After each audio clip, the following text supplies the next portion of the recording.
Пепа. Ова е моето братче Джордж. Ова е мама прасица. А ова е тато прасе. Прасинцето Пепа.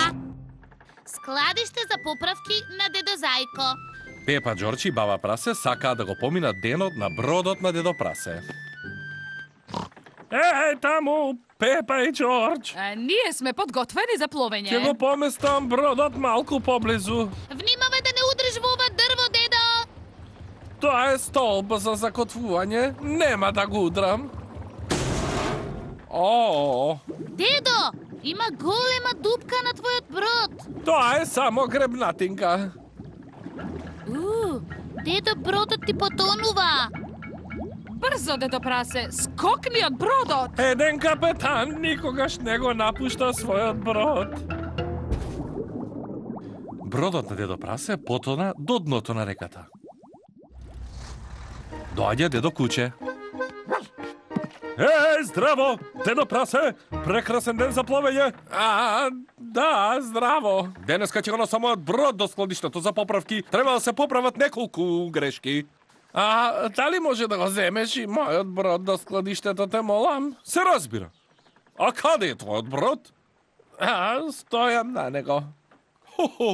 Да не потонал? Па малку. Се чудам како твојот брод одамна не потона. Што?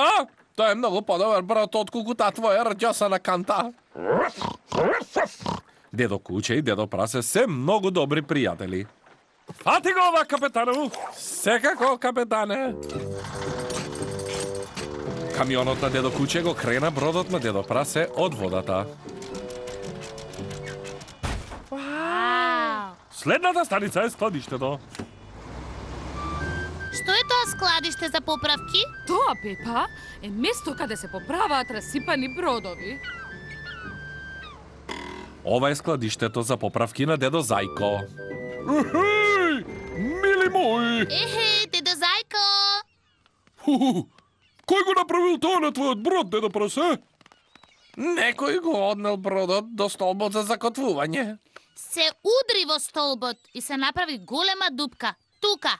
Не треба да дозволуваш на други луѓе да управуваат со твојот брод, дедо Прасе. Да, може да го поправиш. Се разбира, треба само да си измери штетата. Дедо Зајко ја мери дупката на бродот на дедо Прасе. Сега треба да најдам нешто да ја покрием дупката. Мора да е добро да се знае како да се поправи еден брод. Потребни се години да се научи како да поправиш еден брод. А колку долго поправаш бродови ти, дедо Зајко? Со години. Дедо Зајко собрал многу парчиња старо железо за да поправа бродови.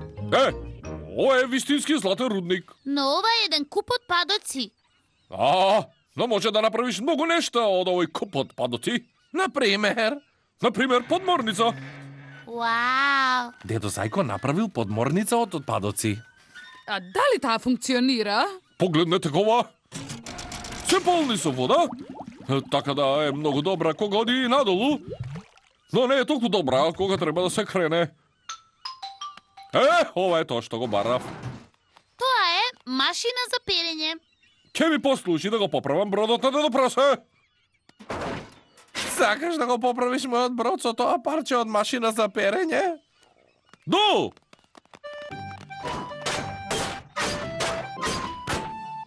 Ево, како нов е. Ура!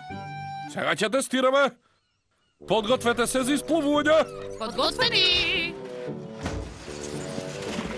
Одлично! Бродот плови. Се чини дека си изненаден. Да, обично тие тонат при првото испловување. Сега ние можеме да го поминеме денот во пловење по реката. Колку прекрасна идеја!